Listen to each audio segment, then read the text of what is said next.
What is going on, YouTube? Pass the prop back here again. We got a multi-sport show for you guys. One MLB spot from me. We got 2 spots from Stu on the NBA slate. Stu, how we doing, man? I'm doing good. Like I was telling you a little before the show, the Xfinity gods have been trying to keep me down a little bit here, but we're here. We're live. Weren't going to let us stop us. Obviously, we got some playoff basketball today. We got another big MLB slate. So obviously missed Wednesday because of that same problem. So that's on me. I apologize, but super glad to be back here on Friday and make up for a rough Monday slate for me. I'm super excited. I think we got a great playoff game tonight. Yeah, no, again, I haven't taken a look at any of the NBA. I still don't even think I can't do it. I don't want to even watch the Eastern Conference Finals. I hate both teams, so it's just like, whatever. I got to get my Bucks or my Brewers flag up here. I don't know what I'm doing. I'm fucking slacking. I might not put the Bucks one back up until Rivers is gone, but yeah, hopefully this game tonight's pretty good. It should be, man. Like I said, I know the East has been rough to watch at times, but honestly, I have been enjoying these Western Conference games a lot more. I mean, Luka, Kyrie, at the end of the day, they bring the show no matter what. And obviously, on the other side, you got Gobert, you got some, more hateable guys, Cat and stuff like that. But I think it should be a good series. And hey, any day is a good day if we can make a little bit of money off it. And that's exactly what we plan to do today. Yes, sir. Yes, sir. Yeah, like I said, I'll be reverting to you on all things NBA here. Just kind of looking at the slate today for us as well. It's a pretty big one. Obviously, I think there's only 4 early games here. So we'll kind of break that down, talk about those. We can recap here. Shitty one to recap. I'll take mine first because I played a plus money spot. Hauk was awesome. I still don't know, and this is as a Brewers fan, still don't know what's up with Joe Ross because he didn't get put on the IL. He just had an undisclosed injury and left in the second inning. And yeah, so I really don't know much about that. That's the first time this year where we've really seen that, where they just like pull him for no reason. So yeah, Hauk obviously got the job done. I like the spot at plus money. But yeah, dude, something's got to come out about it. I don't know what's up with the Brewers, but yeah, it was a weird one. Yeah, randomly losing it to an injury sucks. It obviously can't control it, but then obviously a ghost injury, right? You don't even hear anything about it, no report or anything. That's like a slap in the face. So, and honestly, something these teams should be, held accountable for to a certain extent, But yeah, we'll see about that. Yes, sir. And then we'll go over to yours there. Yeah, bad day to bet against the Nationals. Meneses went off. I don't know if he had a homer, but he pretty much went over this in the first inning and like 3 more times. So tough L on the Meneses under on this one. And then the second one made me pull my hair out with the Framber stuff. I don't know. Oh shoot, I forgot about that. That was on the same show, huh? Yeah. Oh my God, that was the worst. I don't know who was watching, but Angels scored 7 in the 4th inning, something like that. They were up, 6-2? I don't know. It was brutal. This one, yeah, at plus money too. You're almost counting your money at that point. Got to lead like that. Got to be, free of it. But yeah, this one was killer right here. Framber blowing the win in this one. Yeah, the both plus money spots fell. Obviously, Astros raced to 4 in that same game. Did come through. The Astros did score those runs early. It was my favorite spot of that game. I know it was tricky. Some of the stuff in there, the numbers kind of got to me. So I'm like, all right, we're just going to go here. And lucky for us, we got that. And cashed in a lot on that Astros homestand. Not the last day. Obviously, Tyler Anderson just made them their bitch. But, yeah, it was a good series to bet on the Stros. They obviously did very well. I will adjust this now. I believe it was closer to – now it's going to be 16. All right, let's get this all situated because we got to get our numbers all ready. And again, guys, I know these numbers look a little weird because it's only 3 games over, but that's obviously counting long shots in there as well. So we lose a little bit coming down from the 19, going down to 16.5. But obviously we're here a couple weeks into that season or a couple months into that season, and we're feeling pretty good about it. So, yeah, Stu, I'll let you talk some NBA here, and then I'll kind of talk a little bit about this MLB slate. And yeah, we'll get our 3 plays out there, and obviously you got 2 today. Yeah, sounds good. I mean, today, obviously, like I said, definitely excited. If I had to pick, probably outright. I know a bunch of people asked already. I think I'm taking the Timberwolves on the money line. But when it gets to a 5.5, a 6 spread, that's probably where I get a little bit crazy. I'm not as interested. I think this game comes down to the final couple shots, no matter who wins. So obviously, for that reason, I'm not really going to take them as 6-point favorites, right, in a game where I think it's kind of going to come down to the wire. So I really don't mind. I see a lot of people on the Timberwolves. I mean, almost exclusively. I think gambling Twitter is on the Timberwolves, which can be a little bit scary at times. But I do see why there's so much love for them, especially because they looked fairly like that last game was very winnable for them, right? Obviously they did take the L in that one, but it was very, very winnable. And you know how bad going down 0-2 is, obviously. So the urgency is going to be there 100%. But for me, taking a 6-point spread is just a little bit tougher. When I do have a lot of confidence in a lot of the guys that we're going to be talking about on the show, whether it's PJ Washington and Derrick Jones Jr., the guys that every single team is like, okay, let these guys beat you, and then they're holding their own. They're not beating you single-handedly, but when you have Luka, when you have Kyrie doing what they're doing, having these other role players kind of dependably come in and hit down the shots has been huge. And then we don't even have to get into it yet, but Lively has just been amazing off of the bench, kind of that big that the Mavericks have not had for all these other Luka playoff stretches so far. So I'm excited. I think it's going to be a very competitive game, like I said, down to the last couple of shots. But I would not be surprised at all if the Timberwolves walk away with the W. And I know people already are calling for some extreme drastic changes. I really wouldn't expect any crazy scheme changes. Obviously, we always talk about the NBA being about a game of chess, right? One team makes a move, the other team responds. That's definitely going to happen. We're going to see changes for sure, but we got to remember it's only game 2. And as easy as it is to write a Twitter thread about all the extreme changes a team needs to make in a 2-day gap, that doesn't actually happen in real life ever. It takes a couple, games to get into it, to make these big adjustments. So if you're making bets solely off of that, it's always important to put that in a little bit of perspective. This stuff does happen a little bit more slowly than, you can make it appear on Twitter. So I am seeing some stuff of oh, we need to go to Kyrie 10 assists, because he only had 5 potential assists last game. But look what the Thunder did. They doubled him all last series. That's exactly what the Timberwolves are going to do. We don't actually know that. And the Timberwolves don't really do that much. So I would just be a little bit cautious in making drastic adjustment bets after the first game. No, definitely. Obviously, I didn't even watch. I haven't watched any of the NBA right now, but you can't. The coaching staffs are different, right? They're not just not going to just transfer it over. It's you can't. For me, you can't take one. You face the Diamondbacks, you can't pitch them the same way you pitch another team, right? Even though they struggle at a few of the same things, it's just not the way things work in sports. And yeah, definitely good looks there. I will talk here about some MLB. Obviously, we got a good slate today. A couple rainouts. It is really, really shitty here, raining wise, in Milwaukee. I don't expect either Chicago game to play because it is pretty bad. So that kind of takes out your St. Louis, that takes out the Cubs, Baltimore, and the White Sox. So I think those games will probably be off the board. If they do play, it's going to be kind of, I think, stop and start type of games. For me, the games I like. First off, I gotta know if Alek Manoah is still is he good? I don't know. And luckily he's not on the DraftKings slate, so I don't have to worry about him. So I don't really care as much.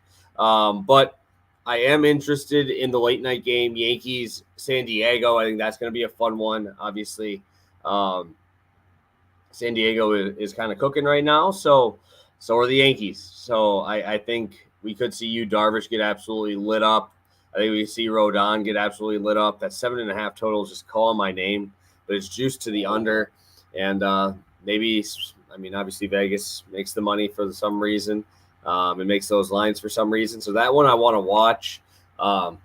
Dude, I actually kind of don't even hate the A's tonight. I know people are going to be all over Arizona or all over Houston, but I think Verlander's absolutely washed, man. I think he's absolutely washed. So we can kick it to you, Stu, for the first one, for your first play, and then we'll go through some of these questions. and then we'll get into mine there. Sounds good. Yeah, we'll start out with a familiar face here at plus money. We're going to Derek Lively over 8.5 rebounds and assists. This is plus 114. Unfortunately, like about a week ago on the show where we were only getting one Lively assist, they're not letting that be an option anymore for the rebounds and assists. But the good news is if you are playing Lively rebounds, you can either play 7 rebounds at minus 140 or 8 rebounds at plus 110. And for me, I would be going to that plus money option either way. So to tick on the one assist to that and still get the plus money, I'm still very happy with, especially because, like I've been saying, Lively has a floor of one assist, but he's now showing that ceiling of 4 or 5 is not out of the question. I mean, 3 in back-to-back games, 3 in the first game of this series. It's kind of what I've been talking about the whole time. He's an extremely underrated playmaker.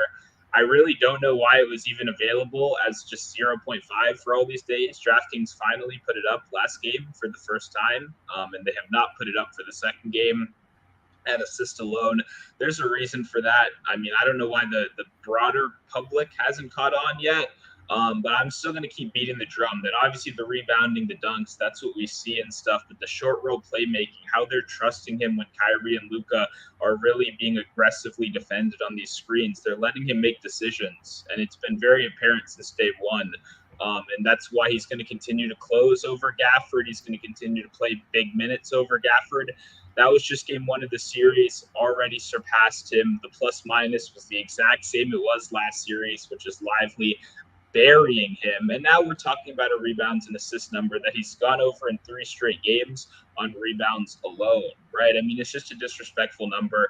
Like I said, I wouldn't expect any drastic changes in this kind of game. I think the kind of 27 minutes is a floor, but I'm not surprised if we get up to 30, 31, because I'm just not seeing many reasons to stick with Gafford for heavy minutes over Lively. I mean, Gafford obviously did provide a couple offensive rebounds last game, a little spark of scoring, but that's what Gafford does. He's like a spark plug. He's not a consistent guy because he's going to get hammered on defense a bit. He's a little undersized out there. He makes some mental mistakes. And to me, Lively is kind of the guy that's been showing out to be like the anecdote to that. And I've just been so impressed. Obviously, I'm playing him like pretty much every single game, but I wouldn't be doing that if it hadn't gone wrong for us yet, and it hasn't. He's, succeeded in every single one of these games. So really, we're asking him to continue to do what he does here.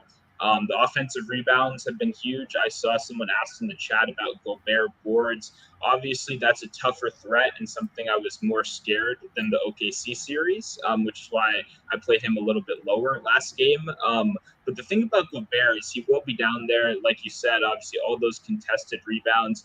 He truly has some of the worst hands of any center I've ever seen. Like the amount of rebounds he's dribbling, dropping, which is shown exactly in these stats right here, is insane. And so to me, like Lively taking advantage of that, being the super aggressive like ball of energy down there and feasting on the offensive boards is huge. So I do like Gobert. I think they're both going to be down there fighting.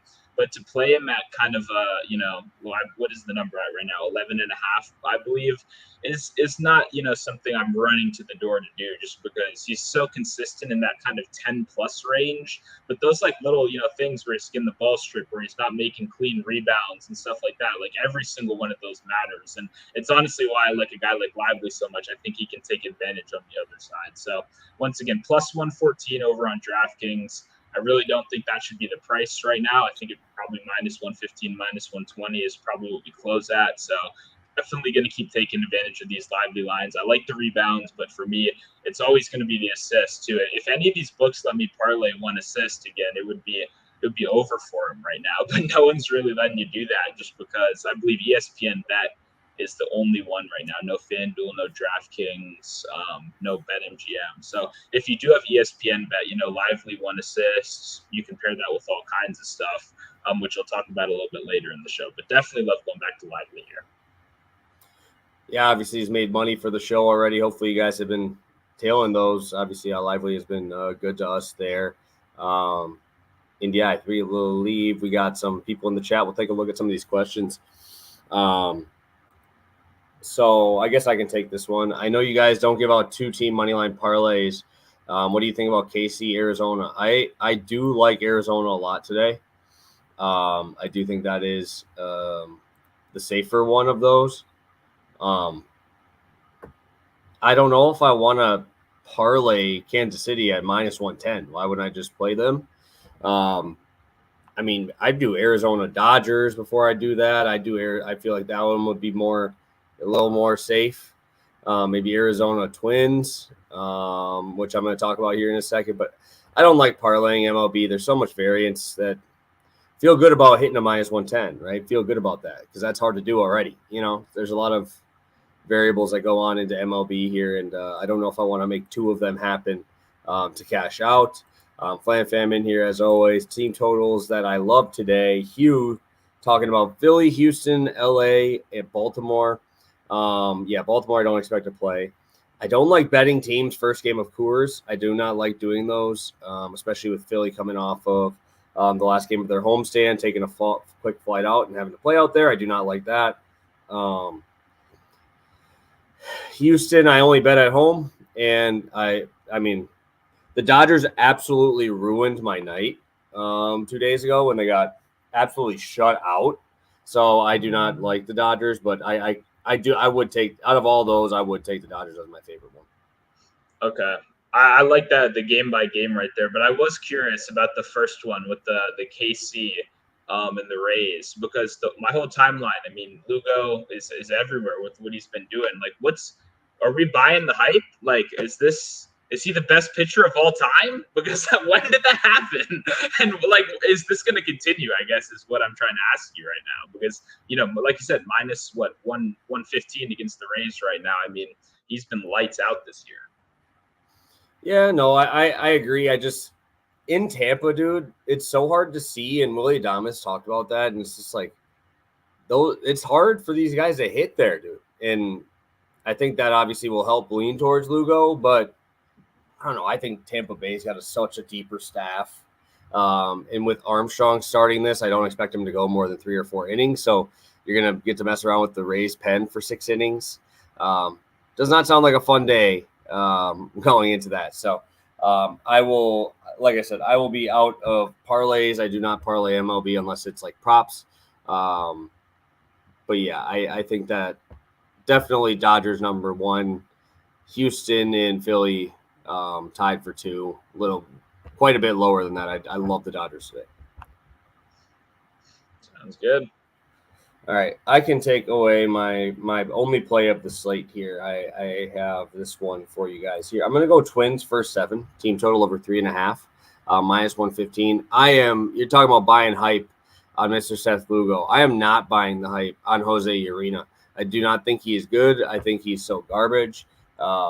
Yes, you can look at underlying, but dude, it's tough. It's tough because the underlyings aren't bad, but you also have to look. Dude's only had 3 starts, right? He's had 3 starts. LA, who's struggled, obviously no Trout.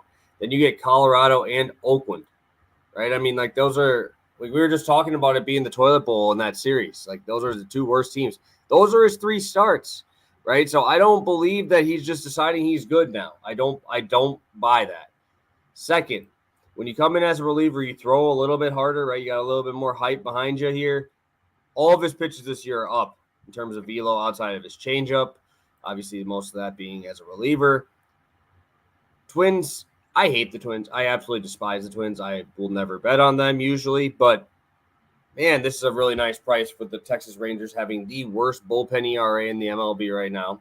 You have Jose Urena, who's going to let you put the ball in play. The Twins are a heavy K team, but when you look at Urena, what's he going to get you with, right? I mean, his slider has a 35% whiff rate. I get that. But again, who are you facing? I'll take the Twins lineup over those 3 I just talked about any day of the week.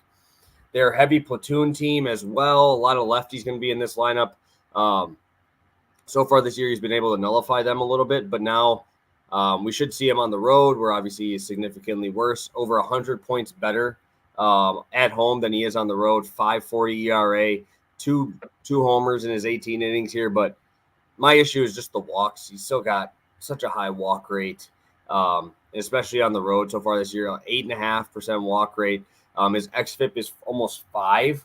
And when you look at it at home, his whip is 0.9. On the road, it's 1.5. So I'm expecting some regression coming here for Mr. Jose Urena. I don't expect him to continue here, and I expect that home runs per 9 to be getting a little bit higher than 0.9, dude. This dude's going to be giving up tanks. So the Twins at home should be pretty human out there, and I do not even come close to buying into this Jose Urena hype.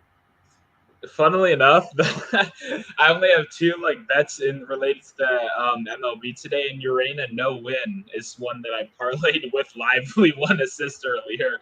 I'm completely with you. I went to do more research on the Urena, and all I saw on Twitter, overs, over outs, over Ks, all this, and I'm losing my mind. It actually looks like all this stuff is written by AI. This guy fucking sucks. And what are we doing extrapolating these reliever statistics to put on him as a starter again when we have a humongous sample as what he looks like as a starter? And then, like you mentioned, a couple solid outings against truly the worst of the worst, where the underlying statistics aren't even that impressive. And we're supposed to believe this is a totally different guy. I don't understand. It's why Vegas makes so much money, man. That's all I can think of as I'm scrolling through these threads of people overs. I do not want to back Urena. I hate the Twins. Their offense is so frustrating. They're inconsistent. But yeah, this is the spot to take them. I'm fully with you here. I'm fully with you. I already have the Urena no win, like I said, parlayed in a couple spots. So I'm joining you on this one 100%. Let's get some regression in the house right here. Yes, sir. It's like talking to walls, bro. Honestly, when people come out with this info, and I say this to you guys a lot, and the 24 of you guys in here live with us, guys, I could skew data to make anything sound good, bro. There's enough filters on this shit. If we really wanted to just force feed you something, right? You could do it, and that's what anybody can do, right? If they're in the space and they. Just make sure you're understanding, there's more variables at play than just, oh, Jose Urena's good now. Bro, this dude literally has been a starter his whole career and sucked. And now he became a reliever, throws 40 pitches, goes through the lineup once, comes out, and now you're going to use those numbers. You can't use those numbers, dude. That's just stupid. Absolutely. Just stupid. So, yeah, we can take a look at a couple other things people are talking about in the chat here. I almost want to fade Alec. Dude, Alex had 2 good outings. I won't even smash on him because dude's had 2 really good outings. Walks are down. That was his issue. Dude could not get ahead of guys. He's getting ahead of dudes, and he's actually looked really good. So, Detroit, I talked about him. I had Gausman yesterday, strikeouts. They have a 27, 28% K rate. It's probably higher now after Gausman just absolutely torched them yesterday for 10 Ks, but I don't want to trust this team to put the ball in play at all. I mean, Javi Baez, Torkelson, both struggling, and even Manoah's usually been good at getting out lefties so far this year, which obviously smaller sample size, but it has looked better. So just something there that I do not want to – I don't want to mess around with. I'm just not going to mess around with it. Mm-hmm. Yeah, I'm with you on that. I mean, like you said, I think one of the biggest things for me is if a guy's making concrete changes or not. And I did see some pretty interesting threads about some concrete changes that Manoah did make in the minor leagues to try to get back to what he was before. So I'm not saying you go and blindly back the guy, but there are reasons that we see differences in the stats. Like you said, if we're not walking 4 guys an outing, that definitely helps. So it'll be interesting to see. I'm not fading Manoah either, but I will be watching that game just out of interest to see if he can keep it going right here. Yes, sir.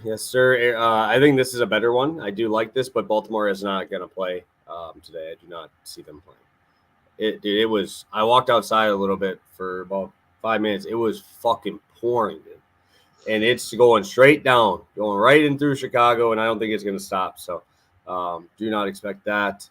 And Stu, I guess I will kick it over to you to finish off the show with an NBA spot.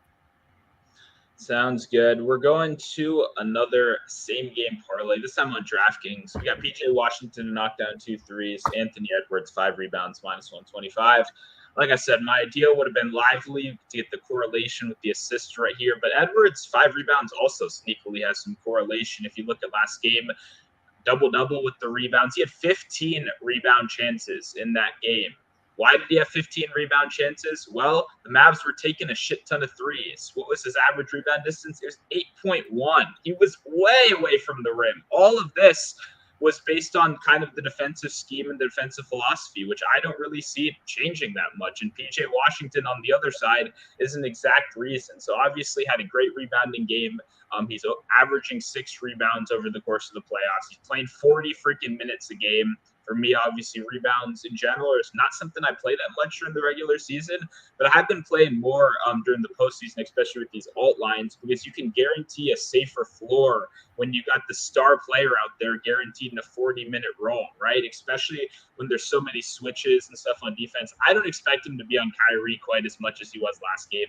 It tired him out. It was pretty clear to, I think, not just the commentators, but everyone in the building. So I think we could see some, him sagging off some easier assignments, on the corner, whether it's like a Green or a Hardaway or something like that. And I mean, I think it's just going to continue. I don't see any reason why the Mavs don't keep chucking threes. The goal is going to be slow down Kyrie, slow down Luka, let these other dudes do what they do. And that's what it's been for the whole playoffs. It's just, can these guys knock down the shot? So Edwards benefits from that a little bit, but just in general, the volume has just been spectacular. 15 rebound chances isn't a fluke at that rebounding distance. It shows that he was clearly benefiting off of all those 3-pointers. And what was the number one thing they said after last game? We didn't come out with enough energy. We weren't trying hard. So that means crashing the boards very aggressively as well. So I like Edwards, honestly, not just at the 5, but at that, 6.5 plus money. But I thought it was a great parlay piece right here for PJ Washington, 2 threes. Very surprised it's only that minus 200 range. I think it should be probably like minus 300, minus 350. Even PJ's points in general at 11.5, I think are off. You see a couple smart people betting that today. That's for good reason. I like his points as well. Like I said, I don't even think the 2 threes should really be an option. He made his corner threes last game, but on above the break threes, he went 0 for 6. He had 4 wide open above the break threes, 6 total. He missed every single one of them. The only ones he knocked down were the corner shots. Obviously, shooting over 36% on above the break threes during the regular season, 40% plus on wide open threes. That's just screaming regression. And if you watch the game, the number one concern is, are they going to guard him kind of like MPJ was guarded, where they didn't give him a single speck of space? They said, we're locking you down, buddy. No, they did not, which is good. And it makes sense because PJ Washington is not Michael Porter Jr. He's not a 40% three-point shooter. He's a 33% three-point shooter on this kind of volume, at least. And maybe, obviously, you can expect these 20-point games to continue. I'm not sure if he can keep that going. But the biggest thing for me in picking threes over points is look at those driving and rim protection numbers when Rudy Gobert is out there. They do not attack the paint. They just don't. Teams just frankly don't drive when Rudy Gobert is in the paint, which sounds crazy. You're watching the game, you see it. Well, I see them driving. Well, yeah, they're kicking it back out, right? They're passing it back out. They're not finishing. They're not scoring. The numbers are truly insane, and that's why the plus minus is so different than what people expect when they look at the game log and they see he only had 8 points, and you're like, oh, this guy fucking sucks. Well, teams do not drive the ball when he is down there. That is an effect on the game. And if we're getting a guy that's knocking down these wide open threes, sure, PJ showed us he could attack the rim last series. And that's why I think points was actually a better look than threes, despite all the volume. I don't expect him to be attacking the paint here. If he is getting pushed off the 3-point line, we're either seeing a jab step or just a simple mid-range pull-up, because there's no reason for PJ Washington with the bag he has to try to think he can go down there and attack Rudy Gobert in the paint. So I think he's going to keep benefiting from these open shots. Like I said, 2 for 8 from the field last game. On 6 wide open above the break shots. We're going to make a couple of those. He was still efficient on the corner shots like he's been all year long. To me, the volume is just so good for PJ that I'm just very surprised 2 threes is even a playable number. So I think he keeps shooting these shots. They're daring him to. Every team is daring him to. And it's not something that goes away when the alternatives are Luka Doncic and Kyrie Irving, right? When you can pick those 2 guys, or you can pick Derrick Jones Jr. and PJ Washington, you pick those guys and you let them take the shots and you hope they miss. So for our sake, he might miss a couple, he might miss 5, he might even miss 8 like he did last game, but he can still hit 2 threes. That's all we're asking for here, and I think it's a super, super safe number. Love this combo over on DraftKings. Good looks. Good looks. We got that. We got the plus money spot. We got my one MLB. We'll recap that here quick. And do you have a long shot, Stu, or no? I do have one, but okay, I can sneak it in here. Yeah, we'll do our recap here quick. Sounds good. Starting out in the NBA, we got Derek Lively over 8.5 rebounds and assists, plus 114 over on DraftKings. Then we got PJ Washington, 2 threes. Anthony Edwards, 5 rebounds, minus 125, also over on DraftKings. Beautiful. And I'll be heading over to the Twins. First 7 team total over 3.5 at minus 115. I'm working on mine here, Stu. What are you rolling with here for your long shot today?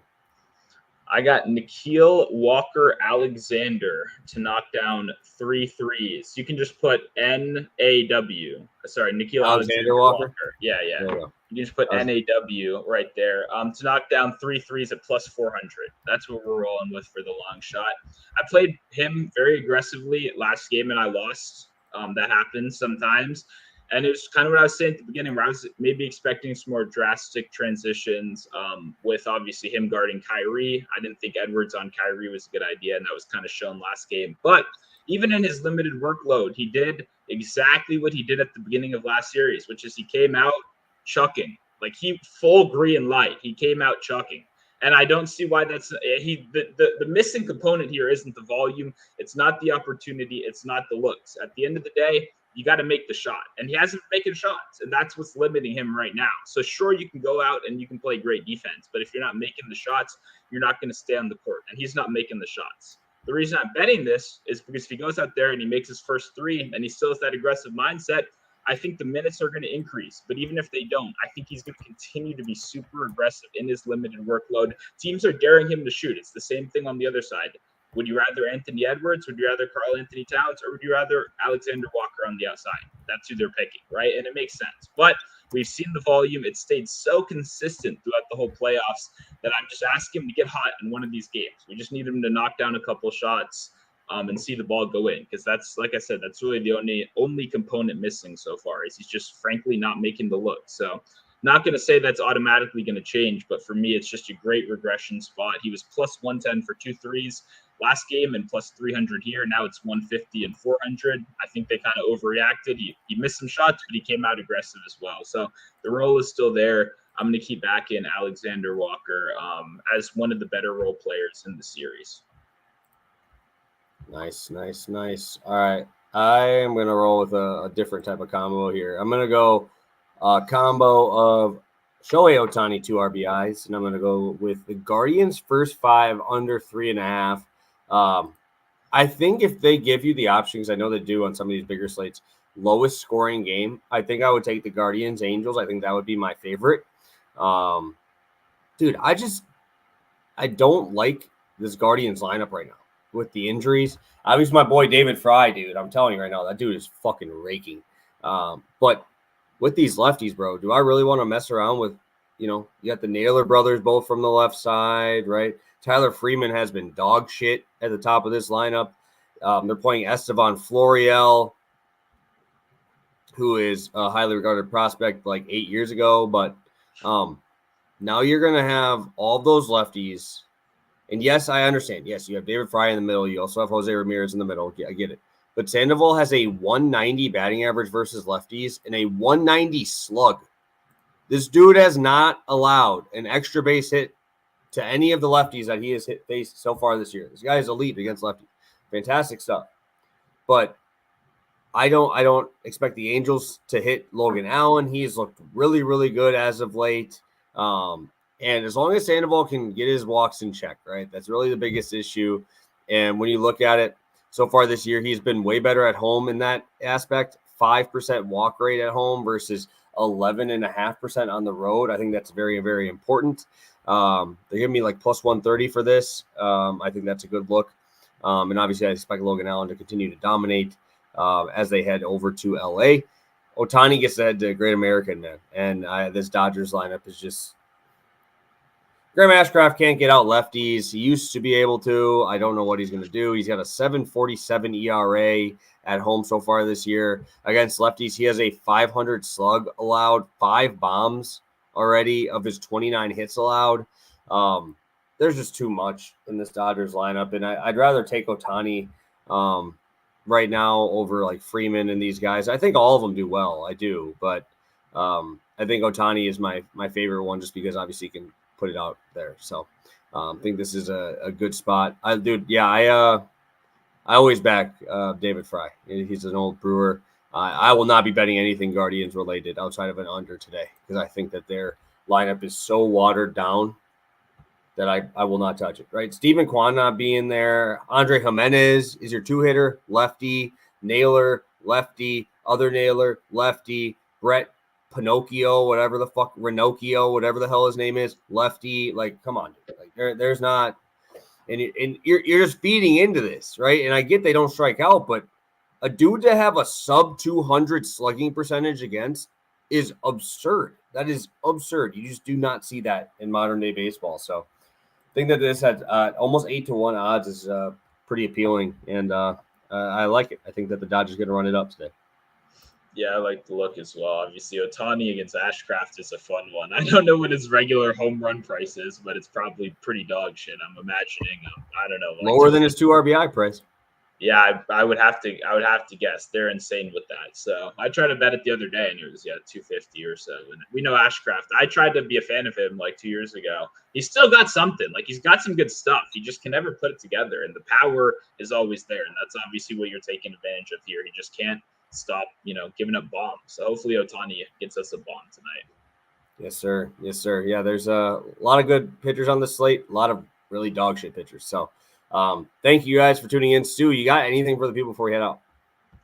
Yeah, I did see someone said Alexander Walker's 450 on MGM. That's a good catch. Obviously, go play that price. I missed that one over there. But yeah, I should have another NBA ad or two before the slate ends. I've been, tossing out some same game parlays before the, games go, just because, frankly, I've been a little bit lower volume, but I'm still, making a couple plays. You just don't want to be as aggressive sometimes with these games, especially, like I said, with that Pacers series, which is just kind of a shit show so far. So definitely excited. Love the card today. Have a lot of plays that I'm feeling really good about. So hopefully we keep the momentum going. I'll probably have Lively paired with something in some way for the assist over on Twitter a little bit later today. Probably play that ladder once again up to 3. So just make sure you're followed over there to keep up with all the stuff. It's all free, like we said. So leave a like. And that helps us all over here. And yeah, hopefully we make a little comeback today. I'm feeling very good about the plays. Yes, sir. Yeah. Should have another article out later. Obviously, make sure you follow on Twitter. Know when we go live all the time. And yeah, we'll be back on Monday, guys, ready to roll. And hopefully it's coming off a sweep here. So thank you, guys. Best of luck. Good luck this weekend. Happy Memorial Day. Obviously, me and Stu, we might have to figure that out, what we're doing for that. Obviously, Memorial Day being Monday. So, but should be good. We'll figure it out. So thank you, guys. Best of luck, and have a good weekend.